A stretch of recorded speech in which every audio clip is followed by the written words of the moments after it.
Assalamualaikum warahmatullahi wabarakatuh. Halo sahabat guru dimanapun kalian berada.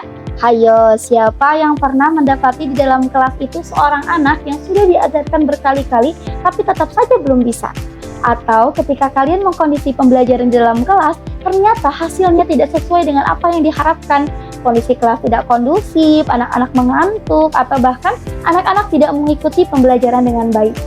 Yuk temukan jawabanmu melalui sebuah buku yang berjudul Sekolahnya Manusia karya Munif Chatib.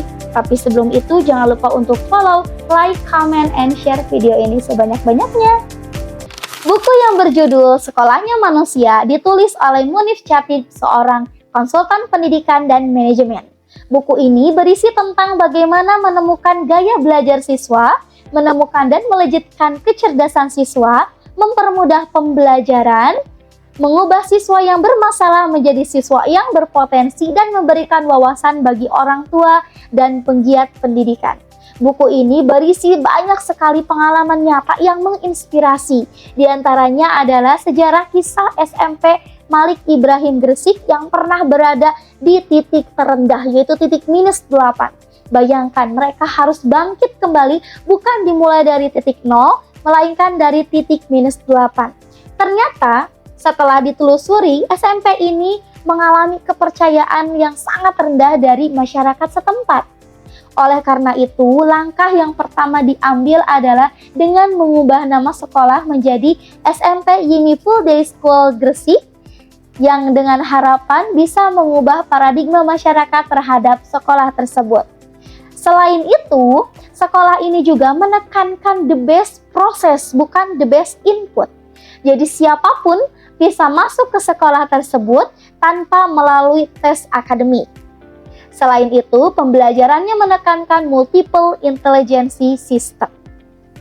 Nah, kisah yang kedua yaitu yang terjadi pada seorang siswi kelas 2 SD yang mengalami kesulitan membaca dan kesulitan menulis.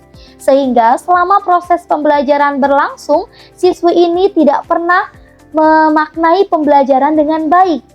Tidak bersemangat, selalu mengantuk, dan lain sebagainya.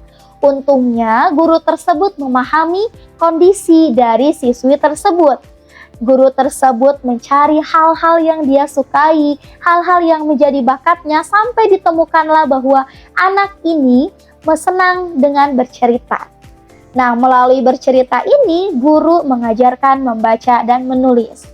Selama proses 3 bulan, alhamdulillah, siswi tersebut bisa membaca dan menulis dengan baik. Kisah yang ketiga yang terjadi pada seorang siswa kelas 2 SD yang tidak bisa menulis angka. Tapi lagi-lagi, untungnya diketahui oleh guru tersebut. Bukan hanya diketahui, tapi juga dipahami. Namun, selain itu, guru tersebut juga tahu bahwa anak ini memiliki bakat yang luar biasa dalam bidang menggambar dan mewarnai, atau bisa disebut dengan kecerdasan visual spasial. Nah, melalui dengan kecerdasan inilah guru mengajarkan menulis angka melalui mewarnai, menuliskan atau menggambarkan angka dan lain sebagainya.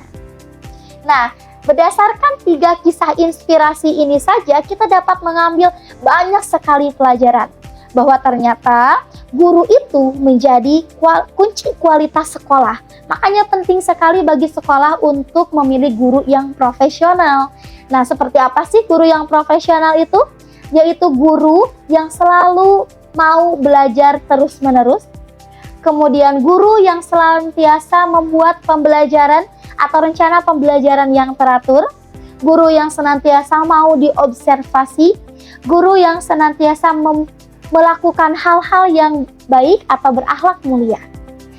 Nah, selain itu juga, multiple intelligence system ini bukan sekedar mencari-cari kecerdasannya atau mencari-cari kelebihan seorang siswa untuk hanya diapresiasi, tetapi juga lebih dalam dari itu, yaitu masuk ke dalam dunianya sehingga anak atau siswa tersebut bisa mudah dalam proses pembelajaran, atau bisa dikatakan dengan the best process. Nah, selain itu, kita juga harus bisa mengubah paradigma yang terjadi, paradigma yang salah, yaitu bahwa ketika guru mengajar, itu siswa paham. Tidak selalu seperti itu, karena kita harus ingat ada sebuah teori yang disebut dengan quantum learning bahwa gaya mengajar guru harus selaras dengan gaya belajar siswa. Makanya dalam hal ini pentinglah guru itu melakukan tes diagnostik yang benar supaya saat nanti melakukan perencanaan pembelajaran itu sudah disesuaikan dengan kebutuhan-kebutuhan peserta didik dalam belajar. Nah, sebetulnya semua hal yang tadi dibahas ini tuh selaras dengan kurikulum merdeka yang berlaku pada saat ini, di mana dalam kurikulum merdeka ini menekankan 3 pilar penting dalam pembelajaran, yaitu mindful, meaningful, dan joyful. Nah, ketiga aspek atau pilar ini sangat penting harus ada dalam pembelajaran sehingga peserta didik tidak hanya hafal tetapi juga mampu memahami dan juga mampu menikmati pembelajaran atau proses pembelajaran dengan baik sehingga pembelajaran bisa lebih bermakna.